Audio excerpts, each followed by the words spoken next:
Casey's Audio Vault. Noodles from the Offspring. June 8th, 2009. Hey, Casey, how's it going? It's Noodles. Hey, Noodles, how are you today? Good, good. Coming through Winnipeg, the Offspring is next Wednesday night at the MTS Center, and I know everyone here is looking forward to it. It's been a few years since you've come through the city. Yeah, it has. It's been too long. We did a whole Canadian tour, I think the last time we hit Winnipeg. We've been up and done, some Canadian cities, but this is the first time, I think only the second time we'll have been in Winnipeg. Second or third time, I guess. The Offspring is pushing, this is your 25th year, I guess. Yeah, something like that. How does that feel, 25 years making punk rock? It's a little strange, yeah. It doesn't seem like it's been that long. There's this documentary that should be coming out this year called 1994, kind of talking about the birth and explosion of punk rock in the 90s, and Offspring definitely a part of that. Did you get interviewed for this film? This is the first I've heard of it. Nobody likes us. They don't give us the credit. We got to go beg them to put us in the documentaries and things like that. Yeah, it's talking like how Bad Religion kind of exploded into the scene with Suffer, and then the skateboarding scene, and now everyone just exploded. Green Day, Blink-182, Rancid, The Offspring, and suddenly punk rock is on the radio. And right, I know. It was crazy. None of us got into punk rock to be rich and famous. It just didn't happen. And but that year did just kind of change everything. It was pretty wild. Do you remember the first time you heard The Offspring on the radio? Well, the first time I heard Offspring on the radio would have been before that. Rodney was a late-night DJ on KROQ here. He's still on K-Rock, Rodney on the Rock. They did a great documentary on him called Mayor of Sunset Strip a while ago. Kind of a odd figure.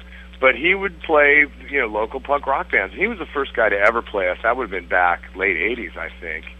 So he was the first guy to really give us any radio play. But then he didn't play singles. He just played odds and ends late at night. So then, 94, when we heard Come Out and Play, the afternoon drive time, we were like, whoa, And so we got all our friends to call up and keep requesting it. And they kept playing it, and eventually it was more than just our friends calling to hear it. So the boss here, Matt, he coaches a kids hockey team, and it's all like 8, 9, 10-year-old kids. They all know he works at a radio station, and they could bug him for any pair of tickets. But he said every kid wants to go see Offspring. Did you realize there's such a connection with the preteens? No, I hadn't. I know that we're seeing a lot more young faces back in the audience, which is great. We're seeing some of our older fans from Smash now with their kids, even there, which I think is kind of cool. Bridging the generational gap, as it were. I had no idea that there was kids that young. I think it's pretty much us and the Jonas Brothers. We're just cornering that market right now. You guys should do a split 7-inch with the Jonas Brothers. Yeah, exactly. Co-headlining bill. Well, I thought it'd be kind of fun if we did a Wikipedia true or false. Okay. Did you ever check out Wikipedia, the non-knowledge on it? Yeah, I have. There was some guy that they said was a former member of the band that none of us have ever even met. Well, I figured I'd start off with an easy one. Your real name is Kevin Wasserman. True or false? That is true. Now, real name, that's a name on some legal documents, yes. Why do they call you Noodles? For noodling on guitar. True or false, you were the janitor at Dexter and Greg's high school when you joined the band. That is true. It also says that the main advantage of you joining the band is because you were old enough to buy them booze. Also true. Yeah, I did play a little bit of guitar, and I had been playing guitar longer than anyone else in the band had been playing their instrument. So I think at that time I was probably the most accomplished musician. I don't know that that's true anymore, but it was at the time. What was the worst mess you ever cleaned up being a janitor? Oh, man. Okay. Do you really want to hear that one? I don't even know if I can talk about it on the radio. I think you can. We can always bleep it out. Let's just say fecal matter. That was actually when I moved up and was a head custodian. There was some kid who was sick and not real bright to begin with, and he just made a mess of the bathroom. He ended up, having an accident in his pants, and he went in the bathroom to clean up and just made more of a mess. The whole bathroom was a mess, and he was a big kid, and he was sick, and it was terrible. Okay, more Wikipedia, true or false. You were stabbed at an anti-nuclear benefit in Hollywood. That's right, yeah. Some skinheads started barging in the door, and they broke, there was, some hippie guy watching the door. Really nice guy. They broke his arm, though. And I came up to stop the fight, and I thought somebody just hit me in the shoulder. It felt like this guy hit me with a pipe or something. I didn't realize I'd been stabbed in the shoulder.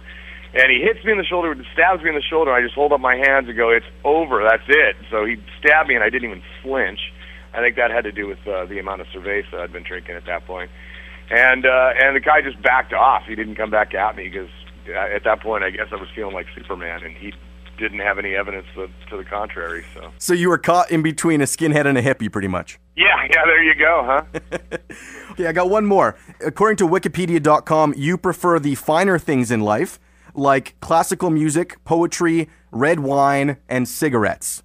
Well, that's because there's a YouTube clip of me. It's the Meet Noodles YouTube clip, and I'm playing some Bach very poorly and reciting some poetry, which is actually the lyrics to Cool to Hate from Ixnay on the Hombre.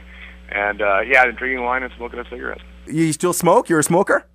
Yeah, unfortunately. Haven't given up yet. I've tried. I've given up and then gone back to it. I quit for 2.5 years one time and then started up again.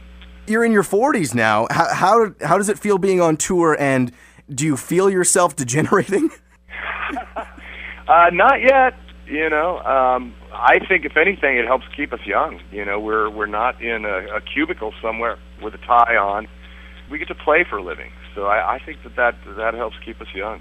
Well, Noodles, very happy that you could come on the Rock Report tonight. The Offspring next Wednesday at the MTS Center. Thanks a lot. Hi, Casey. All the interviews you want on iTunes and at Power97.com. Casey's Audio Vault. Casey Norman is Power 97's music director and can be heard every weekday from 2 till 6 in Winnipeg, Manitoba, Canada. Power 97 is Winnipeg's best rock.